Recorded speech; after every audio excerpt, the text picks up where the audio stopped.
line မှာကို follow လုပ်ထားမိရဲ့ဆရာဝန်လေးကတကယ်ဆရာဝန်စစ်ဟုတ်ရောဟုတ်ရဲ့လား Is the doctor you're following online actually real ဒီနေ့ Facebook မှာ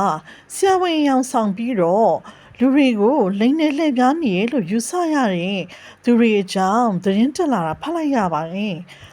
သူတို့ဟာ Facebook မှာအကောင့်တွေဖွင့် page တွေထောင်ပြီးတော့သူတို့ရခဲ့တဲ့ဘွဲ့လက်မှတ်တွေ certificate တွေ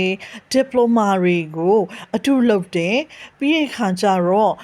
ကုသရေးဆိုင်ရာစာတမ်းတွေပေါ့နော်အဲ့ဒါတွေကိုကိုယ်တိုင်ပဲပြုစုရေးသားသလိုလို AI နဲ့စာအုပ်ပုံတွေထုတ်ပြီးတော့ line ပေါ်တင်နေအဲ့ဒီလိုမျိုးနဲ့လူတွေကိုလှည့်စားနေတယ်လို့ရေးသားထားပါတယ်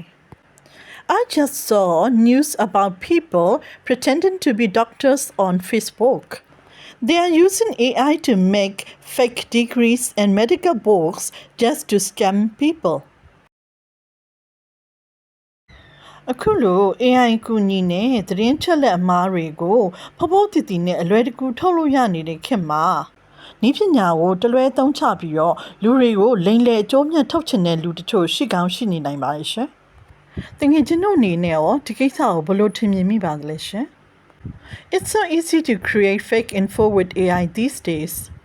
What do you guys think about this? အမ comment လေးတွေရေးခဲ့ပေးကြပါရှင် Please leave comments below. Thank you.